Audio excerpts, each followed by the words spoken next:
आइए आज हम बात करते हैं डायबिटीज मेलाइटस की। तो देखिए डायबिटीज मेलाइटस अगर इस पे हम बात करें डिटेल में ना बहुत ही लंबा टॉपिक हो जाएगा, हर चीज बहुत डिटेल में चली जाएगी। तो यहाँ पे जितनी चीजें दी गई है ना हम इसी को समझाते हैं और इसको समझाने में हमको जो एक्स्ट्रा चीजें जरूरत पड़ेंगी उसको हम यहाँ पे एक्सप्लेन करेंगे। ठीक है, हम पूरा मैकेनिज्म अगर बताएं तो बहुत लंबी बात हो जाएगी और पूरा मैकेनिज्म समझाने में बहुत ज्यादा टाइम लग जाएगा। तो इस वजह से यहाँ पे जो चीजें हैं, जो इंपॉर्टेंट चीजें हम उसी को बताएंगे और उसमें जो इंपॉर्टेंट मैकेनिज्म है हम वो एक्सप्लेन करते चलेंगे। तो देखिए सबसे पहले डायबिटीज मेलाइटस का जो एक्यूट मैनिफेस्टेशंस है, यहाँ पे हमको 3 पीस देखने को मिलता है। ठीक है, तो 3 पीस देखने को मिलेगा, वेट लॉस देखने को मिलेगा और डायबिटिक कीटोएसिडोसिस देखने को मिलती है और हाइपर ऑस्मोलर हाइपरग्लाइसेमिक स्टेट देखने को मिलता है। और ये कब देखने को मिलता है बताते हैं। तो ये देखिए ये चारों चीजें ना हमको टाइप 1 और टाइप 2 दोनों में देखने को मिलता है। और ये क्यों देखने को मिलता है तो हम बताएं, हमारा जो डायबिटीज होता है तो डायबिटीज क्या होती है, हाइपरग्लाइसेमिक स्टेट होती है। और हाइपरग्लाइसेमिक स्टेट क्यों होती है, क्योंकि यहाँ पे इंसुलिन अपना काम नहीं कर पाता है, या तो इंसुलिन होगा ही नहीं या तो रहेगा तो काम नहीं कर पाएगा। तो टाइप 1 टाइप 2 अभी यहाँ पे आगे बात करेंगे। बस यहाँ पे क्या है कि इंसुलिन में प्रॉब्लम की वजह से हमको हाइपरग्लाइसीमिया देखने को मिलती है।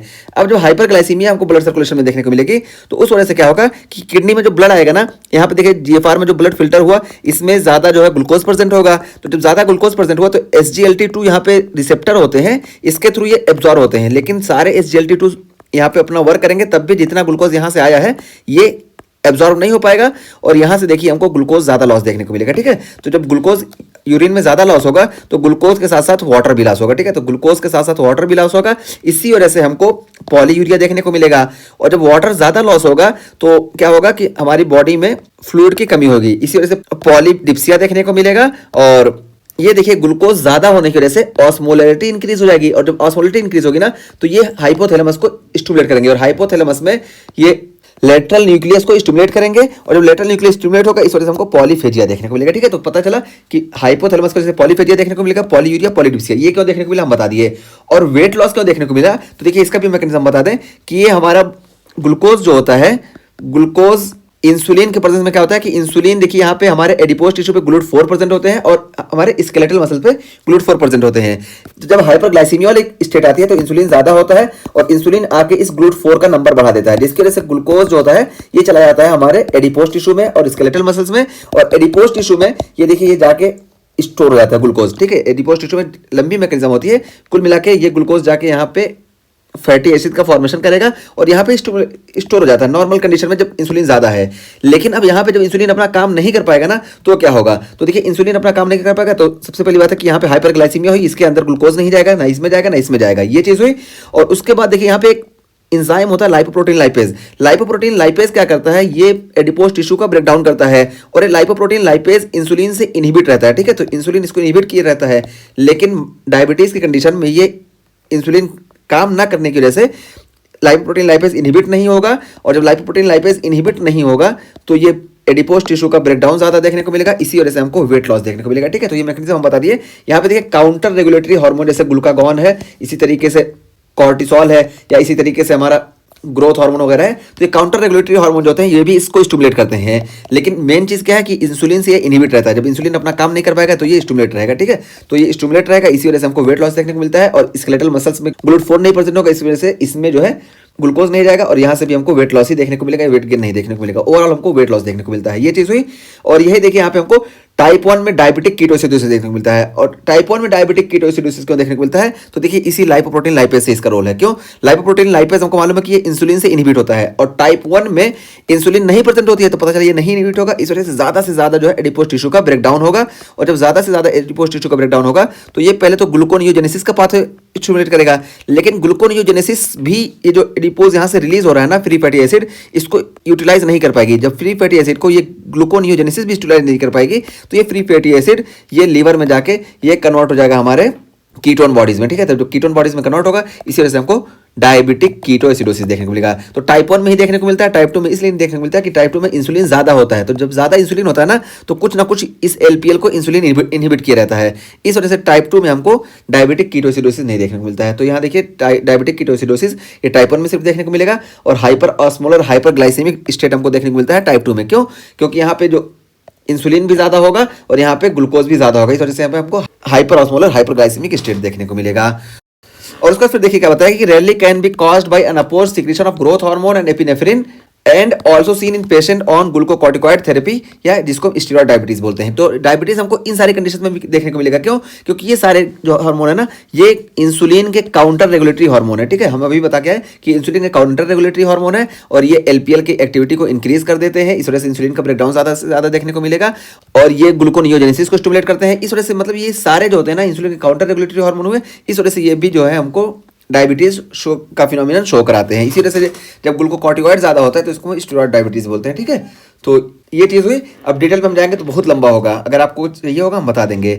और उसके बाद फिर हम क्रोनिक कॉम्प्लिकेशंस की बात करें तो देखिए यहाँ पे हमको नॉन इंजाइमेटिक ग्लाइकेशन देखने को मिलता है। नॉन इंजाइमेटिक ग्लाइकेशन का मतलब क्या है कि यहाँ पे इंजाइम का कोई रोल नहीं होगा, बस ये क्या है कि क्रोनिक हाइपरग्लाइसीमिया की वजह से जब ग्लूकोज ज्यादा रहेगा हमारी ब्लड में, इस वजह से ग्लूकोज जो है ये डिफरेंट टिश्यू में जाकर डिपोजिट होने लगेगा और वहां पे ये टॉक्सिक रोल प्ले करता है। तो देखिए हम यहाँ पे बताते हैं, जैसे देखिए स्मॉल वेसल डिजीज में हमारा है हाइलिन आर्टेरियोस्क्लेरोसिस। इसमें क्या होता है कि जो बेसमेंट मेम्ब्रेन होती है ना, तो इस बेसमेंट मेम्ब्रेन में जाके ग्लूकोज का डिपोजिशन होने लगता है, जिसकी वजह से बेसमेंट मेम्ब्रेन पहली बात तो थिक हो जाएगी। ठीक है, तो बेसमेंट मेम्ब्रेन थिक हुई और थिक होने के साथ ना ये वीक हो जाएगी। तो वीक हो जाएगी, इस वजह से इसमें लीकेज वगैरह सब हमको देखने को मिलेगा। तो हमको हर जगह ही देखने को मिलेगा। तो देखिए हमारी जो रेटिनल वेन है, तो रेटिनल वेन ये थिक हो जाएंगी, इसको हम बोलते हैं डायबिटिक रेटिनोपैथी। तो इसी वजह से हमको हेमोरेज देखने को मिलेगा, माइक्रो एन्यूरिज्म देखने को मिलेगा और वेसल्स प्रोलिफरेशन वगैरह देखने को मिलेगा। तो देखिए हमारी जो रेटिनल वेन है, ये इनकी जो बेसमेंट मेम्ब्रेन है ये थिक हो जाएगी और कमजोर हो जाएंगी। इस वजह से हमको माइक्रो एन्यूरिज्म वगैरह सब देखने को मिलेगा। इसी को हम बोलते हैं डायबिटिक रेटिनोपैथी। और इसी तरीके से हमको न्यूरोपैथी देखने को मिलेगा। तो न्यूरोपैथी क्यों देखने को मिलेगा? क्योंकि जो न्यूरॉन्स हैं यहाँ पे जो वेसल्स जा रही हैं, ये वेसल्स जो है ये अच्छे से काम नहीं कर पाएंगी इसी मैकेनिज्म से, क्योंकि यहाँ पे बेसमेंट मेम्ब्रेन थिक हो जा रही है। और उसके अलावा देखिए हमको नेफ्रोपैथी देखने को मिलेगा। नेफ्रोपैथी इसलिए देखने को मिलेगा कि यहाँ पे जो जीबीएम है, ग्लोमेरुलर बेसमेंट मेम्ब्रेन, ये भी थिक हो जाएगी। यहाँ पे मेसेंजियल सेल जो है ये सब डैमेज होने लगेंगे, इस वजह से हमको नेफ्रोपैथी देखने को मिलता है। तो ये चीज़ हुई। और लार्ज वेसल डिजीज में देखिए हमको आर्टेरियोस्क्लेरोसिस देखने को मिलता है। ठीक है, तो आर्टेरियोस्क्लेरोसिस देखने को मिलेगा और इस वजह से देखिए हमको क्रोनिक आर्टरी डिजीज देखने को मिलेगा, सेरिब्रोवेस्कुलर डिजीज देखने को मिलेगा और पेरिफेरल वेस्कुलर डिजीज देखने को मिलेगा।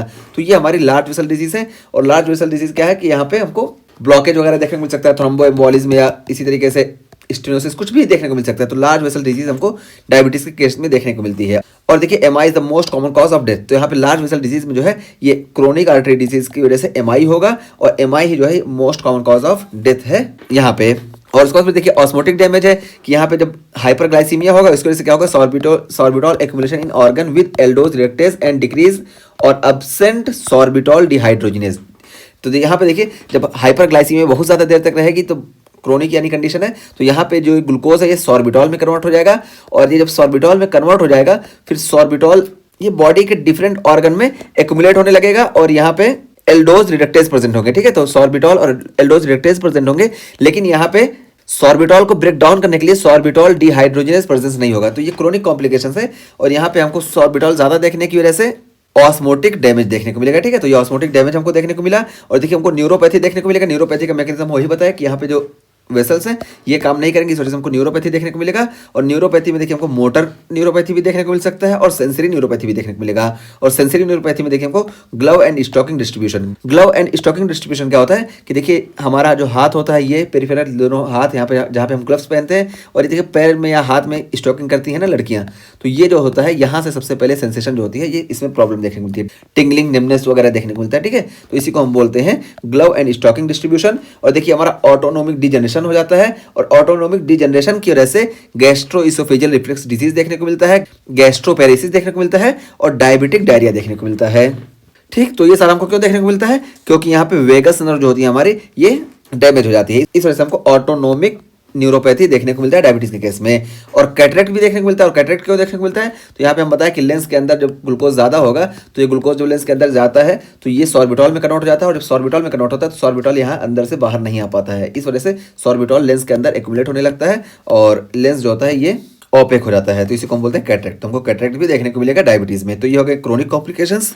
और अब हम बात करते हैं डायग्नोसिस की। देखिए डायग्नोसिस में यहाँ पे 4 चीजें होती हैं, 4 में से अगर हमको कोई भी पॉजिटिव देखने को मिल रही है तो हम बोल देते हैं कि ये डायबिटीज है। ठीक है, तो देखिए डायबिटीज में हमारा क्या है, HbA1c और fasting plasma glucose level check करते हैं और 2 आवर ग्लूकोज टॉलरेंस टेस्ट हम चेक करते हैं और साथ साथ हम रैंडम प्लाज्मा ग्लूकोज चेक करते हैं। तो देखिए ये 4 चीज हम देखते हैं और देखिए चारों का क्राइटेरिया क्या है कि HbA1c अगर 6.5% ज्यादा है तो इसको हम बोलेंगे डायबिटीज है। और इसी तरीके से फास्टिंग प्लाज्मा ग्लूकोज अगर देखिए 126 मिलीग्राम पर डेसीलीटर से ज्यादा है तो इसको हम बोलेंगे डायबिटीज है।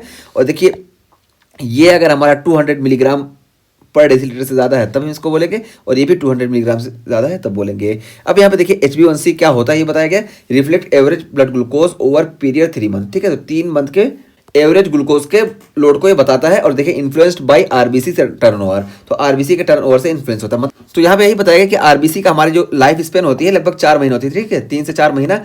तो इस आरबीसी में कितना ज़्यादा शुगर का लोड है उस हिसाब से हमको पता चलता है, क्योंकि इसकी लाइफ स्पेन ये है, तो ये एवरेज उसको बताता है कि कितना है। तो यही देखिए यहाँ पे ये बताया कि influence by RBC turnover, RBC turnover से पता चलता है। और फास्टिंग प्लाज्मा ग्लूकोज के लिए ये है कि 8 घंटे से ज़्यादा फास्टिंग होना चाहिए, तब हम मानते हैं कि ये फास्टिंग प्लाज्मा ग्लूकोज है। और देखिए ये 2 hour oral glucose tolerance test, तो देखिए 2 hour after consumption of 75 gram of glucose in water, ठीक है। तो इसके बाद हम इसको चेक करते हैं, ये क्राइटेरिया होना चाहिए। और रैंडम प्लाज्मा ग्लूकोज के लिए देखिए presence of hyperglycaemic symptom is required, ठीक है। आप रैंडम कोई खाना खाया है और अब उसका चेक करेंगे तो इससे तो ज़्यादा रहेगा ही उसका, लेकिन यहाँ पे इसके साथ साथ सिम्टम प्रेजेंट होना जरूरी है। तो ये हो गया हमारे डायग्नोसिस की बात पूरी, ठीक है। तो हम डायबिटीज़ की ओवरऑल बात कर लिए, एक्यूट मैनिफेस्टेशन क्या होता है, क्रोनिक कॉम्प्लिकेशन क्या होगा, और डायग्नोसिस कैसे करते हैं। और डायग्नोसिस में हमारे पास 4 चीज़ें होती हैं, 4 में से कोई एक भी पॉजिटिव है तो हम डायबिटीज़ बता देते हैं, ठीक है। तो ये हुआ। अब हम बात करते हैं डायबिटीज़ में ओवरऑल होता क्या है। तो